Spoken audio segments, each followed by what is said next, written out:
Assalamualaikum warahmatullahi wabarakatuh. Halo Sobat Manidu, selamat datang di One Video Channel. Di video kali ini kita akan membahas materi tentang induksi elektromagnetik. Yang akan kita bahas yaitu flux magnet, hukum Lenz, dan GGL induksi pada kumparan. Untuk lebih lanjut, mari kita simak videonya. Induksi elektromagnetik atau disebut juga dengan GGL induksi. GGL induksi pertama kali diperkenalkan oleh seorang ilmuwan yang bernama Michael Faraday. Ia melakukan suatu percobaan dengan menggerak-gerakan magnet ke dalam suatu kumparan, sehingga dapat menghasilkan tegangan induksi dan arus induksi. Besar GGL induksi yang timbul dalam suatu rangkaian sama dengan laju perubahan flux magnet yang terjadi pada rangkaian tersebut. Tegangan listrik pada penghantar yang terjadi pada peristiwa ini disebut juga dengan induksi elektromagnetik atau disebut GGL induksi. Dan arus listrik yang timbul pada rangkaian ini disebut dengan arus induksi. Untuk menghasilkan besar GGL induksi dapat dilakukan dengan cara menggerakkan magnet mendekati atau menjauhi kumparan. Yang kedua adalah memutar magnet di dekat kumparan. Yang ketiga, memutar kumparan di dekat magnet. Dan yang keempat, memutus-mutus kumparan primer untuk menginduksi kumparan sekunder. Flux magnet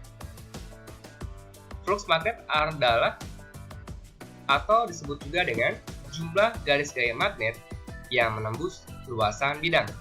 Perhatikan pada gambar di bawah ini, medan magnet arahnya keluar dari kutub utara menuju ke kutub selatan. Ketika garis gaya magnet ini memasuki suatu kumparan, maka ia menembus ke dalam kumparan itu disebut dengan flux magnet. Besar flux magnet dapat dirumuskan dengan flux atau P sama dengan B dikali A. Atau dapat juga dirumuskan dengan flux sama dengan B dikali A dikalikan dengan cos theta.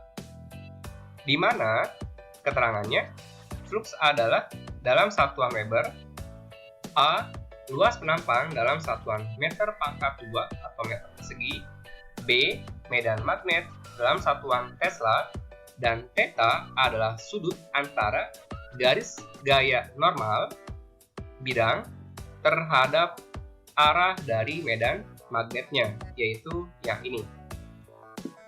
Selanjutnya, hukum Lenz. Hukum Lenz di sini kita perhatikan pada suatu gambar di bawah ini. Seseorang menggerakkan magnet batang keluar masuk dalam suatu kumparan, sehingga arus akan timbul pada kumparan tersebut mengakibatkan penyimpangan jarum pada ampermeter. Hal ini, arah arus yang ditimbulkan pada percobaan ini dapat kita jelaskan dengan menggunakan hukum Lenz, yaitu arah arus induksi yang timbul pada kumparan dapat dinyatakan dalam hukum Lenz. Hukum Lenz menyatakan bahwa jika GGL induksi timbul pada suatu rangkaian, maka arah arus induksi yang dihasilkan sedemikian rupa sehingga menimbulkan medan magnet induksi yang menentang perubahan magnet itu sendiri, atau arus induksi berusaha mempertahankan flux magnet totalnya tetap konstan. Perhatikan pada gambar di bawah ini. Perhatikan sebelah kiri, magnet batang, kutub utara berada di sebelah kanan, kemudian digerakkan ke dalam suatu kumparan. Maka akan timbul medan magnet induksi yang menentang arah perubahannya. Jadi ketika magnet utara menuju ke kumparan, maka medan magnet dari kumparan arahnya berlawanan atau menentang arah datangnya medan magnet dari luar. Sehingga dapat menggunakan kaidah tangan kanan untuk menentukan arah arus induksi, di mana I menyatakan ibu jari dan B, kita ulang lagi, I jempol menunjukkan arah dari medan magnet, atau B induksi, sedangkan 4 jari menunjukkan arah arus induksi. Jadi kalau kita lihat di sini B induksi yang arahnya menuju ke arah kiri, maka putaran 4 jari kanan yaitu arahnya akan ke atas. Kita perhatikan contoh berikutnya. Pada gambar ini, kutub utara digerakkan menjauhi arah kumparan, sehingga medan magnet induksi arahnya juga berlawanan. Ketika utara digerakkan menjauh, maka kutub B induksinya akan menjauhi kutub utara, sehingga ibu jari arahnya ke arah kanan, maka putaran dari 4 jari mengarah ke bawah. Putaran 4 jari menunjukkan arah dari arus induksi. Sekarang perhatikan contoh yang ketiga. Jika kutub selatan digerakkan menuju ke sebuah kumparan, maka medan magnet di sini arah kutub utara dari B induksi arahnya yaitu menjauhi dari datangnya kutub selatan. Sehingga medan magnet induksi arahnya ke kanan dan putaran 4 jari tangan arahnya ke bawah. Oke, sampai sini sahabat Uang Edu. Jika ada pertanyaan silakan tuliskan dalam komentar di video ini. Selanjutnya, GGR induksi pada kumparan. Kita perhatikan di sini, sebuah magnet batang digerakkan keluar masuk dalam suatu kumparan, maka dapat mengalirkan arus listrik disebut dengan arus induksi, sehingga dapat menyalakan sebuah lampu dan voltmeter dapat terukur. Nilai yang terukur pada voltmeter ini disebut dengan GGL induksi, dan arus yang mengalir pada sebuah lampu disebut dengan arus induksi. Besar GGL induksi pada kumparan nilainya sebanding dengan jumlah lilitan kumparan. Artinya, jika ingin mendapatkan nilai GGL yang besar, maka caranya memperbanyak jumlah kumparannya. Kemudian, sebanding dengan kecepatan perubahan jumlah garis gaya magnet yang dilingkupi pada suatu kumparan. Artinya, untuk memperoleh nilai tegangan yang besar, caranya adalah mempercepat gerakan keluar masuk magnet pada kumparan tersebut. Adapun besar GGL induksi pada kumparan dapat kita rumuskan dengan persamaan epsilon induksi atau GGL induksi sama dengan min N dikali perubahan flux magnet per perubahan waktu, atau dapat juga dirumuskan dengan menggunakan epsilon induksi atau GGL induksi sama dengan min N turunan dari flux magnet terhadap waktu. Nah, apa perbedaan dari kedua persamaan ini? Perbedaannya adalah jika menggunakan persamaan yang sebelah kiri, berarti ini adalah delta menyatakan selisih, artinya flux yang akhir dikurang dengan flux yang awal. Sedangkan jika menggunakan D flux per dt, artinya flux di sini menyatakan fungsi nilai dari nilai fluxnya. Maka caranya turunkan nilai flux itu, lalu kita masukkan ke dalam persamaan.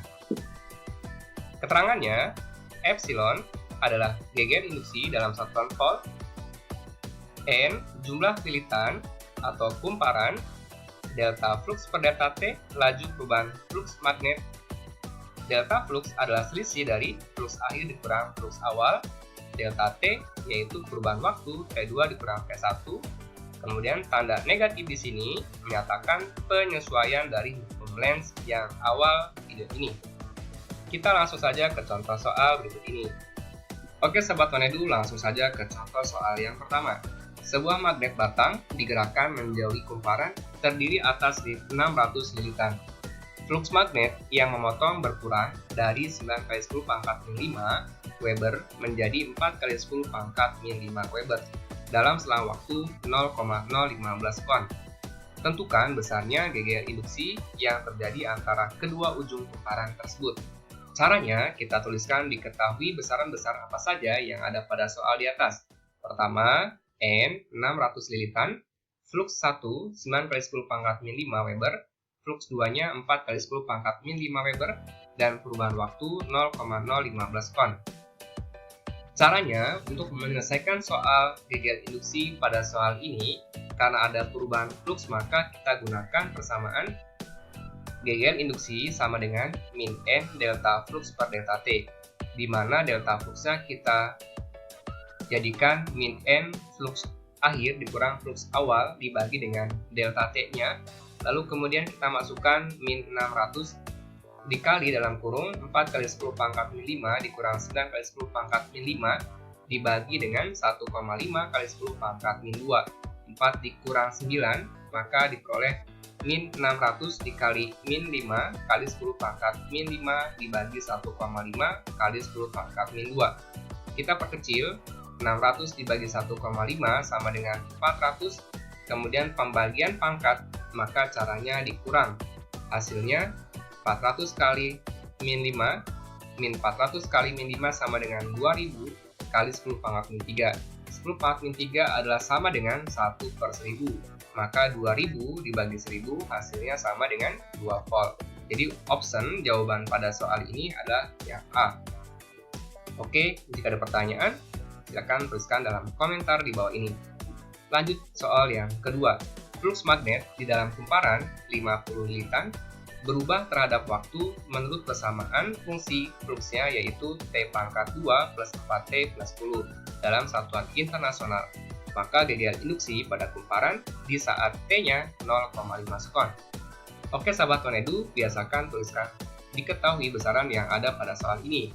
Pertama, jumlah lilitan 50 lilitan, fungsi fluxnya T pangkat 2 plus 4T ditambah 10 Weber, dan T-nya 0,5 detik. Untuk menjawab soal ini, pertanyaan GGL induksi, caranya kita gunakan persamaan yang menggunakan fungsi flux. Caranya yaitu GGL induksi min N diferensial flux per dt. Kemudian caranya kita tentukan berapakah besarnya D flux per dt pada saat T-nya 0,5 sekon.